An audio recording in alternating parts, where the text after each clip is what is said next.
Hello everyone, DPM 68. Let's see what we have today. I hope आप लोगों का preparation काफ़ी अच्छा चल रहा है. If you guys have any doubts in any question you are facing any problem, आप हमारे WhatsApp कम्युनिटी में डाउट ग्रुप है, उसमें आप पोस्ट कर सकते हैं. Your doubts will be solved. ठीक है, क्वेश्चन की तरफ जाते हैं. 5m plus 3n minus 1 equal to 0 और 2m plus 7n minus 1 equal to 0. आपको दो इक्वेशंस गिवन हैं and they are asking find the ratio of m to n. m upon n की वैल्यू पूछ रहा है, क्या होगा? कुछ नहीं है, simply two equation, two variable है. इसको आप चाहें तो 1 को दोनों उस तरफ लेके चले जाओ. तो 5m plus 3n equal to 1 and 2m plus 7n equal to 1. ठीक है. Now what you can do is elimination कर लो. इसको 2 से मल्टीप्लाई कर दो, इसको 5 से मल्टीप्लाई कर दो. What you will get is 10m plus 6n equal to 2 and 10m plus 35n equal to 5. Subtract the equations.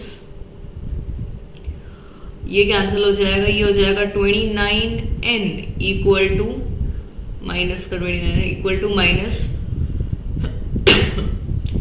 n equal to 3/29. Next आपको n की वैल्यू मिल गई. इन दोनों में से किसी भी इक्वेशन में आप सब्स्टिट्यूट कर देंगे, you will get the value of m. So let's take the second equation.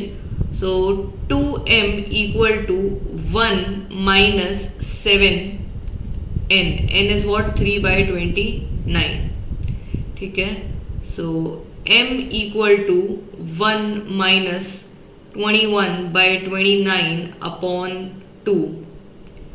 इसकी वैल्यू क्या हो जाएगी? 29 minus 21. This will be 8/29 upon 2. This will be 8/29 into 2. ये हो जाएगा 4/29. सो m की वैल्यू, n की वैल्यू ये रही आपके पास. m की value is 4/29. m upon n will be equal to 4/29 upon 3/29 and your answer will be 4/3. ठीक है, option D. Next question. There are two numbers such that the sum of twice the first number, दो number मान लो x and y, that such that the sum of twice the first number and thrice the second number is 100 and the sum of thrice the first number and twice the second number is 120.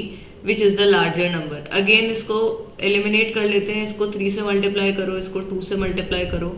You will get 6x plus 9y equal to 300 and you will get 6x plus 4y equal to 240. Subtract, subtract, subtract. This goes away. 5y equal to 60.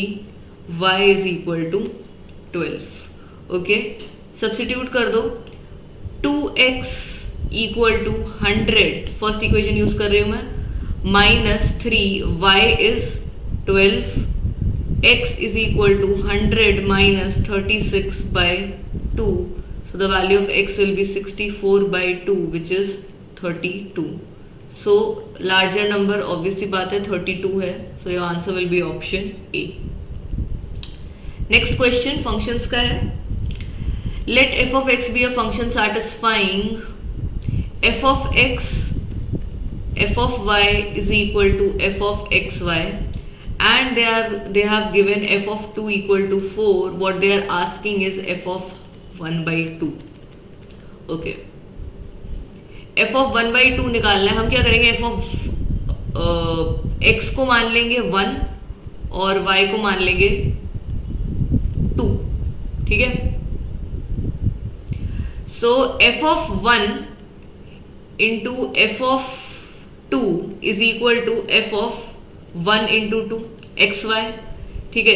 तो F of 1 multiplied by F of 2 कितना है 4, ठीक है, equal to ये 1 into 2 होगा और F of 2 की value कितनी है 4, तो हमको यहां से ये मिल जाता है the value of F of 1 is 1, ठीक है।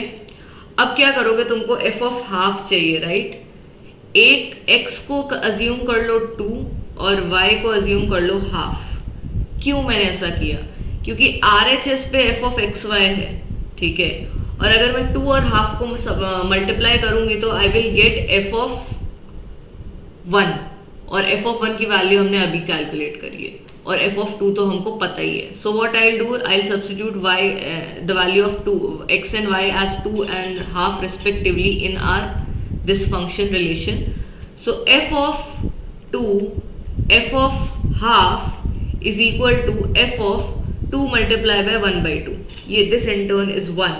So f of 2 is 4, f of half we need to calculate is equal to f of 1 is what 1. So I get f of half is equal to 1 by 4. So option B is your answer. Okay. Next question.